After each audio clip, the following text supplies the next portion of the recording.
Welcome back to the channel name. Are you curious about the value of your old US pennies today? We're focusing on the 1957 1-cent coin.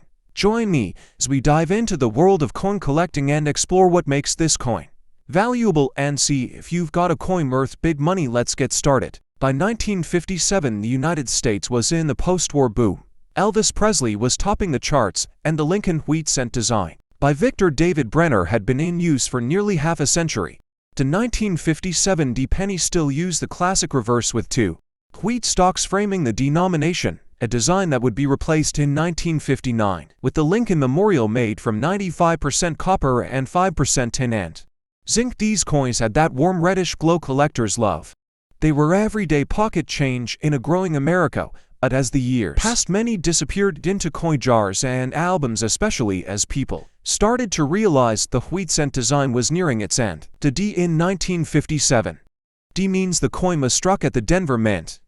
And here's a key fact: over 1 billion of these were minted. 1,051,342,000 to be exact. That massive mintage means they're extremely common in circulated condition. You could find them in pocket change into the 1970s and even sometimes today, but here's the catch: while common, overall coins in pristine mint state condition with strong luster and no distracting marks are far less common and can bring a surprising premium from collectors who want only the best. Now let's talk about that grading.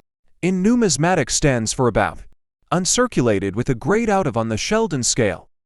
This means the coin still has most of its original mint luster, but there is light wear on the highest points, usually on Lincoln's cheekbones, jawline and hair, and on the wheat ears. On the reverse, coins look attractive but are not as valuable as uncirculated examples. For a 1957 D, you might be looking at a market value of around 15 to 30 cents, maybe a bit more if it has great eye appeal. The 1957 D wheat cent is well known among a variety of hunters for several repunched mint mark RPM varieties. These happen when the D mint mark is punched more than once into the die, creating a doubled or shifted appearance. Some RPM varieties for 1957 D can sell for $10, $30 in circulated grades, and significantly more in higher grades. There are also minor doubled dies, die cracks, and off-center strikes that can be collectible if you think you have spotted something unusual on your 1957 D. On the numeric grade, copper coins are also classified by the color red, brown, and browna. 1957 D, in that S mint state with full original red luster, might sell for $10 to $15, sometimes more at auction. Red-brown examples are worth less, and fully brown coins, even if uncirculated, are usually the least valuable. Keeping copper coins in stable low humidity conditions is key if you want to preserve that brilliant red appearance. Because of the massive mintage, 1957 D wheat cents in average circulated condition are not rare or expensive. However, they hold nostalgic value for many collectors, especially those building complete wheat cent sets.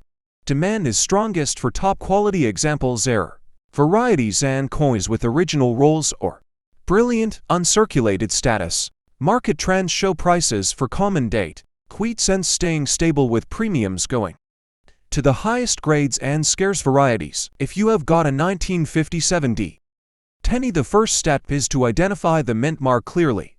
Next, examine the coin under 5x10x magnification to look for doubling, repunched mint marks, or die cracks. Compare the coin to grading images online to see if it is circulated, about uncirculated, or fully mint state. If you believe you have got a high-grade example, especially N or higher, it may be worth sending it to PCGS or NGC for professional certification. Like all pre-1982 US cents, the 1957 D is made of mostly copper, which at today's metal prices has a melt value above 1-1, but remember, it's illegal in the US to melt pennies for their copper content. That said, the weight, feel, and sound of these older copper cents give them a charm modern zinc cents just do not have. Many collectors keep handfuls of them just for the nostalgia and history, even if they are not particularly valuable. So there you have the 1957 D Lincoln wheat penny, a common coin with an uncommon amount of history. Whether yours is a humble example or a blazing red mint state gem, it's a piece of the final chapter in the wheat cent series. If you enjoy this deep dive into one of America's most iconic pennies, hit that like button. Subscribe to the channel and tap the bell so you never miss our next coin breakdown. Drop a comment below if you had ever found a 1957 D in your change, or if you have a favorite Hui penny year. Until next time, keep your eyes open and your pocket change close. You never know what treasures might be hiding there.